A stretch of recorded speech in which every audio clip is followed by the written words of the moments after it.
Hola amigas y amigos, soy Miguel de Jugar o No Jugar y en el vídeo de hoy os voy a hablar de un año muy especial para mí, el año 2015, año que yo considero que lo cambió todo en lo que se refiere a los juegos de mesa.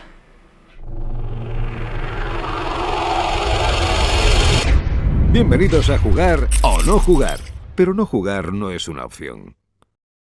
Como decía en la intro, en este vídeo os voy a hablar del año 2015, un año que, en mi opinión, supuso un punto de inflexión, un antes y un después en los juegos de mesa.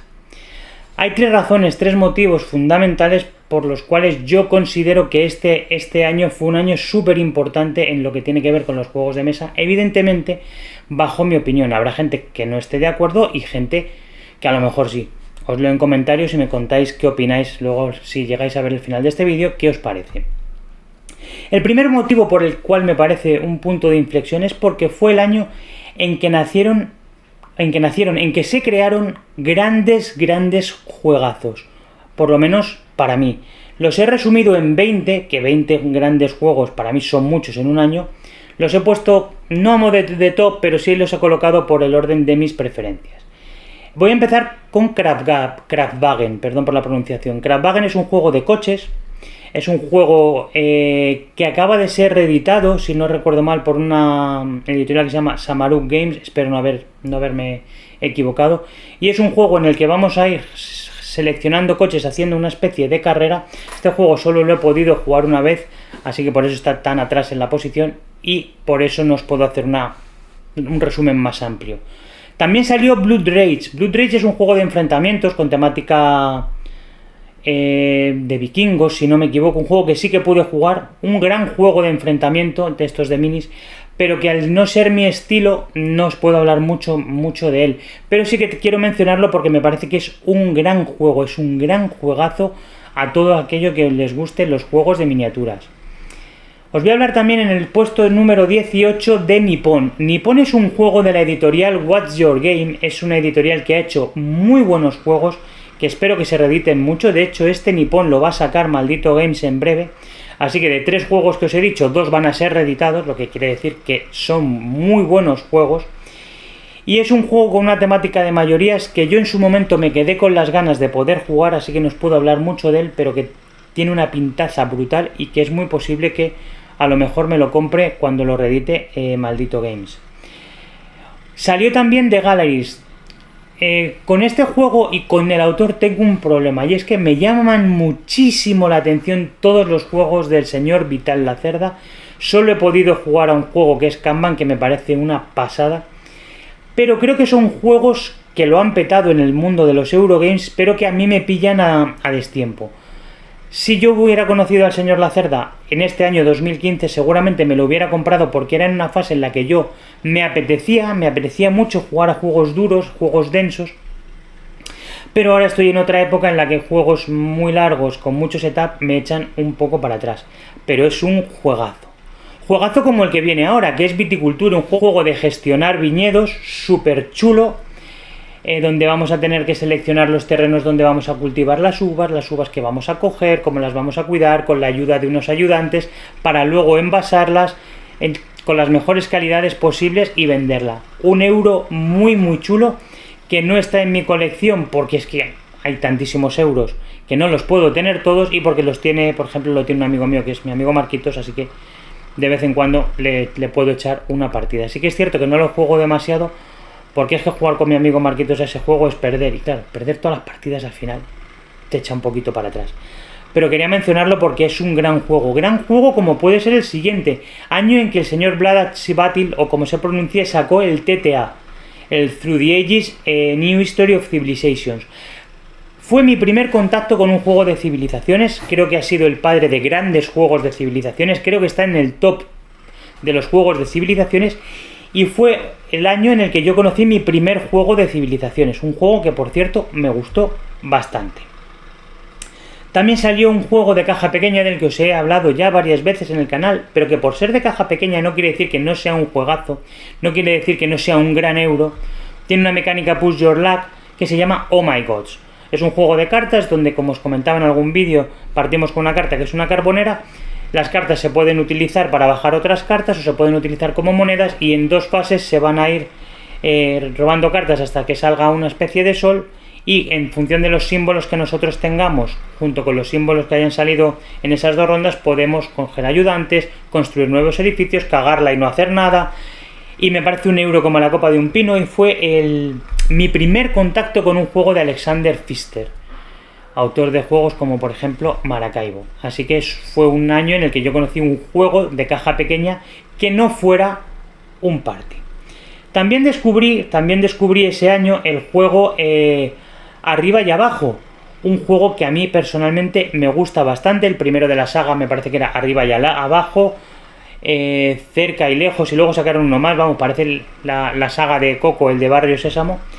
Y fue un juego muy chulo, un juego donde yo descubrí por primera vez los juegos narrativos. Es un juego de colocación de trabajadores, donde vamos a ir colocando trabajadores para conseguir más trabajadores que vamos a poder llevar de misiones, por decirlo de alguna forma. Se sacará una carta y esa carta te propondrá una aventura que te permitirá tomar una serie de decisiones y de obtener una serie de recompensas. Así que fue la primera vez que yo me puse en contacto con este tipo de juegos, y es un juego que a mí personalmente me gusta bastante. Es un juego que lo tengo en la ludoteca, no me he comprado los siguientes de la saga, pero que lo tengo en la ludoteca y es un juego que lo disfruto. Quizás se me queda corto cuando yo ya tengo mi motor ahí hecho, resulta que se acaba. Pero bueno, es que el juego es así.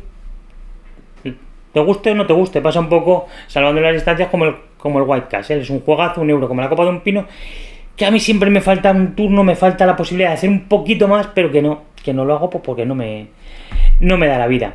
Otro juego que salió ese año, otro juego que a mí me gusta bastante, sin ser mi estilo, y es un juego que me desespera un poco, es el Food Chain Magnate, no sé cómo se pronunciará. Es un juego muy chulo, es un juego que podrían mejorar las calidades del tablero, porque parece, yo digo que es y mucha gente dice, creo, que es el proto más caro que hay. Y es un juego donde vamos a gestionar unas cadenas de restaurantes, donde vamos a intentar poner hamburgueserías, pizzerías, publicitarlas, para que los vecinos de esa ciudad vayan a comer a tu restaurante y no vayan al de la competencia. Así que es un juego con una interacción brutal, donde a lo mejor tú produces mucha cantidad de comida gourmet, digamos, pero la gente te la compra a ti, pero llega porque la promocionas bien, pero llega el otro jugador y te pone una hamburguesería de mierda al lado, pero tira los precios y entonces te quitan clientela. Y es ese ten content de intentar que tus productos se vendan, porque si no, no puedes pagar, que está muy, muy chulo. También es el año de un juego que también os he hablado en el canal, que es un juego que a mí me gusta mucho, que se llama Broom Service. Es un juego donde representamos el papel de... ¿qué decir yo? Bueno, llevamos una especie de brujas. Bueno, no recuerdo ahora mismo exactamente. Como veis, me preparo los vídeos de puta madre. Es un juego en el cual, con una mecánica de cartas, es un juego que me resulta muy novedoso, porque tú vas a poder jugar las cartas de dos formas, o de forma valiente o de forma cobarde. Yo juego una carta, digo que juego la habilidad de ese personaje de forma valiente, y si el jugador siguiente a mí tiene esa carta pero no la quiere jugar de forma valiente, o el siguiente, en una partida de 4 jugadores, podré hacer dos cosas, dos beneficios de esa carta. Pero si decido ser valiente y hay otro jugador que tiene la misma carta y la utiliza como valiente, yo no hago absolutamente nada. Si la juego como cobarde, siempre tengo un beneficio. Entonces, es un juego de programación de acciones donde tienes que estar muy pendiente de lo que van a hacer los demás para no perder turno. Eso, unido a que en cada una de las rondas te sale un evento que te permite conseguir puntos adicionales, y y en partidas a menos de 4 o 5 jugadores hay cartas que te penalizan con puntos negativos, le hace ser un juego tremendamente disfrutable y tremendamente divertido. 2015, otro juego que salió que a mí me gusta muchísimo, porque me gustan mucho los juegos cooperativos, salió el Burgle Bros.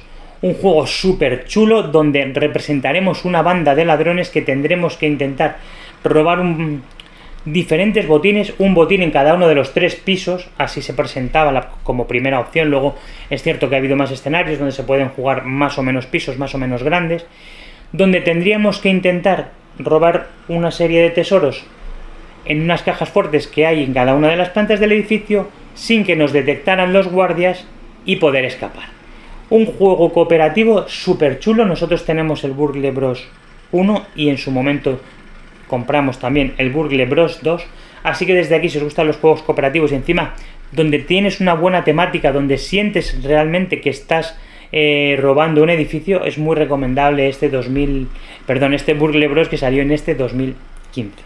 Año también, ya nos meteríamos en el top 8 de los juegos que salieron ese año, el top 8 evidentemente, según mi criterio, donde salió un party, cágate lorito, yo metiendo un party, que en su momento me resultó muy innovador. Luego, de hecho, ha habido juegos que, basándose en la mecánica de este juego, han dado vueltas de tuerca. Pero el primero que lo sacó, o que yo sepa que lo sacó, fue el señor Vlada Chvátil, otra vez, y sacó Código Secreto. Código Secreto, ¿qué juego más chorra? Donde vamos a poner una plantilla con un determinado número de palabras, comunes para los dos equipos. Yo voy a tener una plantilla donde voy a ver qué palabras, digamos, son mis espías, por decirlo de alguna forma. El otro jugador tendrá sus propios espías y yo tendré que dar pistas para que mis espías sean identificados antes de los espías del equipo contrario para poder ganar. Y además hay una carta negra, no recuerdo el papel que tomaba, que si tú decides levantar una y es ese color negro, has perdido. El juego es muy sencillo, tú dices en la secuencia de cartas que hay, tú vas a decir un número y una clave. Por ejemplo, alimentación 3, y el siguiente jugador va a ir seleccionando de uno en uno en esa cuadrícula común para los dos equipos cuál cree que es esa alimentación. Si yo le digo este y es de mi color, se le da la vuelta. Si digo este y es de mi color, se le da la vuelta. Si digo este y no es de mi color y es del color del equipo contrario, pues ya lo tiene más fácil el equipo contrario. Si sale la carta negra, hemos perdido. Y si sale un ciudadano anónimo, pues no pasa absolutamente nada. ¡Qué tontería! ¿Con qué poquito, con qué premisa te montas un pedazo de juego que ahí sigue? De hecho, nosotros nos compramos el Código Secreto Duel. Ese es un juego muy interesante para descubrir que no conoces para nada a tu mujer, porque es que hemos jugado 20 veces y hemos ganado una, y de casualidad. Así que muy recomendable como party este Código Secreto, que ya tiene 10 añitos. Es que hace ya 10 años de todos estos juegos, porque estamos en 2025, pues de todos estos juegos que os estoy nombrando, ya hace 10 años que salieron en el mercado. Otro juego que me flipa, os he hablado de él hasta la saciedad, también de caja pequeña, probablemente fue de los primeros roll and write que yo descubrí, y es ese cuento que tanto adoré, ese juego que con 3 dados de 3 colores te permite un juegazo como la copa de un pino para sacar en cualquier momento un juego que tienes un dado de color amarillo, otro naranja y otro morado, puedes lanzar 1, 2 o 3, puedes anotar en una de las filas el dado del valor que tengas sin repetir el número en filas o en columnas, y si consigues completar ciertos símbolos te dan puntos. Y si no puedes poner, tienes fallos. Al final de la partida puntúas. Ya está, con eso, ya te lo he explicado. Un juegazo piscinero ahora que viene el buen tiempo. Ideal, que tendría que estar en todas las ludotecas, en mi opinión. Otro juego que salió este año de la editorial What's Your Game, un juego que a mí me gusta muchísimo. También me resulta novedoso porque es el primer juego en el que yo vi que había meeples masculinos y meeples femeninos. Sí que es verdad que es un juego de época donde los meeples masculinos representan guerreros y los meeples femeninos doncellas que solo pueden casarse. Señores, la vida ha evolucionado mucho, gracias a Dios. Y es Signorí. ¿Qué juego más chulo? Es un juego donde también descubrí la mecánica de trabajadados, donde vamos a colocar una serie de dados, los vamos a colocar en diferentes localizaciones. Si queremos tener un bonus al final de cada ronda, esos dados no pueden superar un valor, creo recordar que es 12, salvo que cojas alguna habilidad especial. Y es una flipada, una pasada de juego. Año también de los viajes de Marco Polo, donde yo ya empecé a descubrir que la escuela italiana, que el señor Daniele Taccini, me gustaba. Es un juego, luego he descubierto juegos que me han gustado más de esta escuela, pero es de los primeros juegos de la escuela italiana que me gustaron. Otro juego de colocación de trabajadados, donde íbamos viajando, completando contratos, utilizando las habilidades de nuestros personajes. Un juego muy, muy recomendable. También este 2015 salió el que hasta no hace mucho para mí era el mejor juego a 2 jugadores, sin duda. Revolucionó el juego, revolucionó el mundo de los juegos de mesa a 2, y es Seven Wonders Duel.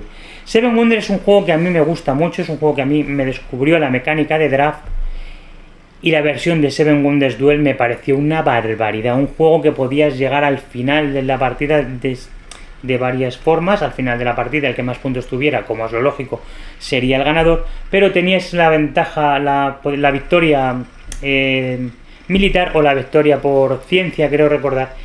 y que en su momento fue una pasada. Ahora hablamos de juegos Duel como churros, acaba de salir el Yokohama Duel o va a salir el White Castle Duel, el Living Forest Duel, ha salido el Azul Duel, pero hasta ese momento juegos que funcionaran muy bien exclusivos a 2 jugadores, con los dedos de la mano te los cuento, y a lo mejor me sobran dedos. O sea, yo antes de ese recuerdo haber jugado al Asante, un buen juego, recuerdo haber jugado al Roma de Fel, un juego de enfrentamiento muy chulo, recuerdo haber jugado a un juego de carreras que era... ay, mierda, no recuerdo, era un juego de carreras... Admundsen vs Scott, perdón por la pausa, que sacó una editorial española. Recuerdo también el juego de Sherlock, que también era español, pero ya os digo, muy poquitos juegos, y a raíz de ese Seven Wonders Duel, que encima luego lo han reimplementado con la mecánica del Señor de los Anillos, con la temática del Señor de los Anillos, y han hecho un pepinaco de juego, me parece que es un juegazo brutal, y fue un pionero en el mundo de los juegos de mesa a 2. También salió un juegazo que unió por primera vez, yo creo que unió a los Eurogamers y a los que no les gustan tanto, a los que les gustan más los juegos temáticos, y es Trickerion. Trickerion es un euro muy bueno, que no juego todo lo que me gustaría, por lo que os he dicho a lo largo del vídeo, porque me apetece ahora jugar juegos menos sesudos y más sencillos, pero que me parece que es el euro que lo tiene todo. Es un euro de colocación de trabajadores con una temática brutal, donde representamos el papel de magos, que tenemos que hacer nuestra actuación, pero previamente tenemos que ir al mercado a comprar lo necesario para montar nuestro truco. Y es que solo lo he jugado 3 o 4 veces, me encantaría poder jugarlo más, pero que me parece un euro. Yo no conozco a nadie que le gusten los juegos temáticos que no le haya gustado este Trickerion. Si no, me lo ponéis en comentarios, a lo mejor estoy equivocado o no. El siguiente ya sería el top 3 de los que salieron este año. Ya veis que... no, perdón, el Trickerion hubiera sido el top 3. El top 2, los 2 primeros son una pasada. El segundo sería el Gran Austria Hotel, donde yo ya me terminé de enamorar de los juegos de mesa de la escuela italiana. Ese juego que, sin ser a 2... que aborrezco además el juego jugado a 3 y 4 jugadores, pero que sin ser a 2 me parece el mejor juego a 2 jugadores que existe. Ese juego también de daditos, donde tú vas a ir cogiendo huéspedes, alojándolos en las habitaciones, haciendo tus convitos. Qué maravilla de juego, cómo me gusta ese juego, ese Gran Austria Hotel. Así que, si es que cómo no voy a elegir este año, si es que ya estáis viendo los pepinos que han salido. Pero sobre todo, el juego que más me gusta, que salió y que me cambió la forma de ver muchos juegos, fue Pandemic Legacy temporada 1.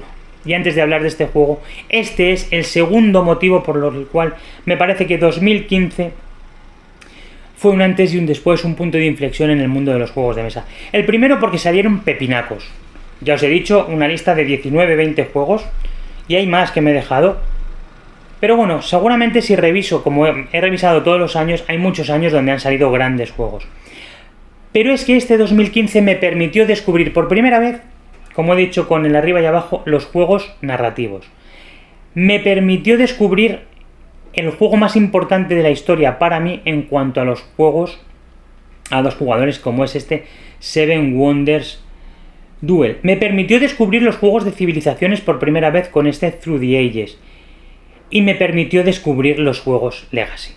A mí Pandemic, volviendo al número 1 de la lista, Pandemic es un juego que en casa gusta mucho, que es un cooperativo que nos gusta mucho, que hemos jugado hasta la saciedad. Y nos enfrentamos, gracias a mi amigo Edu y a Ana, a mi amiga Ana también, nos enfrentamos a este Pandemic Legacy sin ninguna expectativa, vírgenes del mundo de los juegos Legacy. Un juego que decíamos que eran de 12 a no sé cuántas partidas, y pensaba yo, joder, es que 12 partidas y luego el juego ya no lo vas a poder utilizar, o se te va a quedar en un Pandemic normal. ¿Merece la pena? Ya os digo que merece la pena. Ojalá salgan más juegos de tipo Legacy, porque para mí, que tengo una amplia ludoteca, son una bendición. Lo que para otros puede ser un problema, el hecho de jugar y ya no volver a jugar porque te has pasado el juego, para mí es una bendición, porque lo juego, lo termino, lo liquido y a otra cosa mariposa. Y me lo he pasado y me lo he pasado muy bien. Entonces, este juego, este Pandemic Legacy, yo descubrí por primera vez la sensación de un juego de campaña, la sensación de que un juego iba variando, de que de repente las reglas cambiaban, que tú hacías unas cosas, pero no sabías si luego eso te podía cambiar. No os puedo hablar mucho de lo que pasa porque si no lo habéis jugado. Es un juego que además, a día de hoy, 10 años después, está en número 2, si no me equivoco, en la BGG. Ojo, cuidado que no os estoy hablando de cualquier cosa, aunque sea un criterio muy subjetivo mío. Es el número 2. Y descubrí esa maravilla de pegar pegatinas, de que el juego evolucione o involucione o cambie o mute o llámalo como quieras, que a mí hace que el juego me apetezca, lo haya disfrutado tanto que ahora me he comprado el Pandemic Legacy temporada 0 y estoy deseando que mi hijo acabe la PAU para poder jugarlos los 3 porque me abrió los ojos, me permitió que me encantaran los juegos de campaña. Gracias a él me compré el Aventureros al Tren Legacy, con lo cual no solo me ha permitido disfrutar de este Pandemic, sino de ese Aventureros al Legacy, y me ha dado dos de los momentos de juego más importantes, más satisfactorios y más gratificantes a lo largo de mi trayectoria lúdica, que ya son años y ya son partidas. Así que hago un resumen. El primer motivo por el cual para mí el 2015 es un año que lo cambió todo fue porque fue un año que salieron grandes juegos, muy buenos juegos, incluido este Pandemic Legacy que está en el número 2. El segundo motivo es porque me permitió descubrir diferentes juegos, diferentes tipos de juegos que hasta entonces para mí eran novedosos, como eran los juegos de campaña, los juegos a 2 tan espectaculares como el Seven Wonders Duel, como eran los juegos de civilizaciones, como eran los juegos narrativos. Y otro motivo muy importante y que he dejado para el final y al que quiero dar las gracias es porque nace la editorial Maldito Games. Yo no tengo ningún interés, Maldito Games no colabora conmigo para que yo diga esto, no me manda juegos, ya me gustaría, pero no es el caso. Pero los que habéis nacido o os habéis iniciado en la afición a partir del 2015, no sabéis la suerte que habéis tenido de que la editorial Maldito Games esté en nuestras vidas. Hasta entonces teníamos los juegos de Devir y alguna cosa más, no mucho más. Teníamos que comprar muchas veces juegos fuera de España porque a España no llegaban. Teníamos que ver en la BGG instrucciones, imprimirlas. Teníamos que tradumaquetar cartas. No llegaban todas las cosas que tenían que llegar, ni muchísimo menos. Y el hecho de que en el 2015 naciera, de la mano de Álamo, naciera Maldito Games, nos cambió la vida. Tenemos cada vez más títulos en español. Encima, Álamo es un tipo que te trae todas las expansiones que salen en español. Porque si encontrar un juego era difícil, encontrar las expansiones era misión casi imposible. Ahora tenemos acceso a todos los juegos. Tenemos acceso a juegos que lo petan en Essen y en pocos meses los tenemos aquí. Es cierto que el precio es el que es, que también ha traído muchos juegos que, bueno, no son tan buenos, pero gracias a esa editorial han venido aquí grandes éxitos, grandes juegazos como Wingspan, como las... es que son tantos, como Brass, como Arnova, como Beyond the Sun, como... tantos. Tienen un catálogo de más de 300 y pico juegos y siguen trayendo juegazos. Que tú los quieres comprar, los compras, que no los quieres comprar, no los compras. Pero echar un vistazo, si podéis echar un vistazo o ver las cosas como las veo yo, con la perspectiva de estar con tijerita recortando, con la perspectiva de que no llegaban juegos, excepto que ahora llegan muchos, a mí el nacimiento de Maldito Games me parece una gran noticia. Así que nada, bueno, pues estas han sido mis impresiones. Este ha sido un vídeo que me apetecía además mucho hacer. No quiero condicionar a nadie, no es un clickbait en plan de mirar qué títulos os pongo para que os tragáis este truño de vídeo, que a lo mejor os puede parecer un truño. Simplemente os quiero decir por qué este 2015 para mí es el mejor año hasta la fecha en lo que tiene que ver con juegos de mesa. Pues nada, hasta aquí el vídeo, os leo en comentarios, me encantaría saber vuestras opiniones, qué opináis de este año, si sabíais todos los juegos que habían salido este año, lo que os apetezca, siempre por favor de manera constructiva, porque no estamos aquí para hacer sangre ni para... Es más para fomentar un diálogo y una buena comunidad que para otra cosa. Yo por eso grabo lo que grabo y no busco otra cosa, sino que haya un buen rollismo entre la gente que lo ve y la gente que comenta. Y nada, lo dicho, si os ha gustado, dadle a like, suscribíos, que estamos muy cerquita de llegar a los 2000 suscriptores. Y nada, que me enrollo mucho despidiéndome. Nos vemos en el próximo vídeo. Un saludo, hasta luego. Hasta aquí jugar o no jugar. Ahora puedes suscribirte o no hacerlo, pero no hacerlo es una opción más aburrida.